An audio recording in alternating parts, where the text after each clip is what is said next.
Okay, now let's get you updated on our ag commodity trade by focusing on our grain segment first. Remember, we started out of the gate stronger today, and in fact, they built on the overnight gains that we had. It was pretty quiet overnight with grain markets turning around just a little bit to the upside. Wasn't anything overly enthusiastic, but then, boy, when we hit the opening bell, pretty strong surge coming out of the gate. Let's see what we're doing right now with our quotes from bar chart. Let's go to the corn. And on September, right now, we're easing back again. So things getting quieter for the second time. We have September corn still higher, but only 2 1/4 cents. We're at 4.66. I get 2 higher now. And December is 2 1/4 higher at 4.77 3/4. That would be about 4 cents off of our earlier low. And we're still about 4 cents from our high as well. On the soybean trade today, we are showing double-digit gains right now. September 10 3/4 higher at 13.34. That would put us about 13 cents off of our earlier low. We're now about 8 cents from our high of the day. November 15.5 higher at 13.20 3/4. Then you get to the wheat, and in Chicago, September wheat, we're now a penny and a half lower at 5.97. Well, when we came on the air this morning, it was over $6, and now we're under it again. So it's playing hide and seek with the $6 benchmark. We have December Chicago wheat down a penny at 6.22 3/4.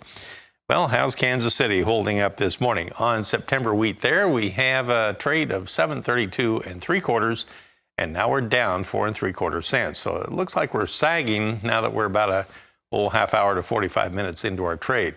December now down 3 3/4 at 7.41 3/4. Meanwhile, in Minneapolis spring wheat, September now 5.5 higher at 7.92. December up 4 3/4 cents. On our new crop cotton contract of December, we're now 32 points lower at 84.78 per pound so far. So it has just kind of drifted under that 85-cent level this week. We have Chris Swift on the line. He's with Swift Trading, and he is based in Nashville here. Let's talk about the market action you have seen so far. So seems like the market is kind of doing a little bopping and weaving, if you will. Overnight, it showed a little bit of strength, and we came out of the gate this morning very strong, and then it just quickly flamed out within the first half hour. So what does that all mean? I think everybody's still a nervous Nelly right now, Martin, but seemingly yesterday we saw a lot of action take place due to some weaker Chinese news, kind of put everybody on guard.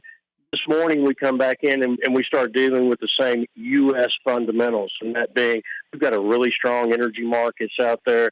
We've got an exceptionally strong bean market and bean oil market. We know that China needs beans, and that between us and South America, we're the only two destinations to get it. And as of this morning, both of those beans are priced comparably to one another. So just depends on which one they come to right now. But I think that Chinese demand will probably continue for quite a while, and especially domestic demand simply because of our energy needs. You know, in the bigger picture, it seems like most analysts are just kind of giving into the fact that they expect to see higher interest rates from the Fed as we get toward the end of the year here.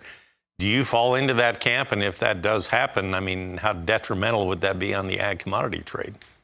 It's already having an impact, and yes, I don't see any path away from higher interest rates right now because seemingly the administration continues to fuel the inflation with more and more money or giveaways or forgiveness programs, whatever that case may be. Anything that keeps putting more dollars into the consumer's pocket is inflationary.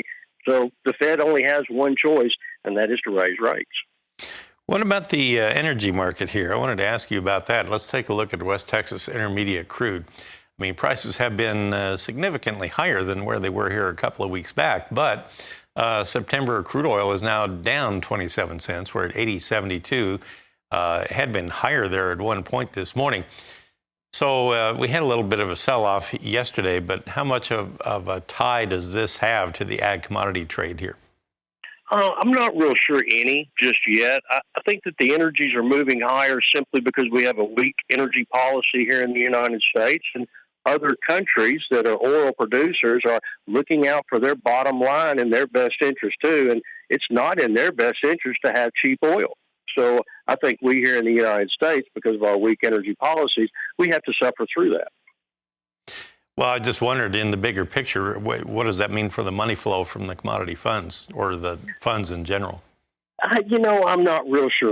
None of the funds have ever called me and told me what they were going to do, and I doubt they're ever going to begin with. So I don't pay a lot of attention to what they do. I know they are big factors in the market, but again, they're very secretive in what they do, and so it's very difficult to try to trail that money. When we look at grains and think about movement, we're going to have a lot of corn to deal with this year, and we're not going to have as many beans to deal with. I think if we just keep that in mind as our farmers go out there and try to focus on how they're going to market, we'll maybe be a little softer on the marketing in corn and soybeans, a little harder in the marketing in corn. For our livestock producers, you probably don't need to go out there and book as much corn, but you might need to book more soybean meal or soybean oil if you're using the bios. Chris, I can't imagine why the funds don't call you for your opinion on things, but anyway, sorry to hear about that. Maybe we'll put a bug in their ear. We'll come back in just a moment, and we'll talk about that livestock trade right after this. Come on back. Well, now let's venture over into our livestock trade. Here we go. We'll start with live cattle futures. Our quotes are from Bar Chart. And right now you have the October live cattle. Suzanne, they did it again. They started lower and they went higher. It's like it's doing this every day this week. We have October now 22 higher at 180.20, and now we're back within 30 cents of our high of the day. Isn't that interesting how they do that almost every day? December now 20 higher at 184.37. So we're not overly strong, but it did turn around already here in the first 45 minutes. On the feeders, same thing. We have September now 40 higher at 250.17 after a weaker start.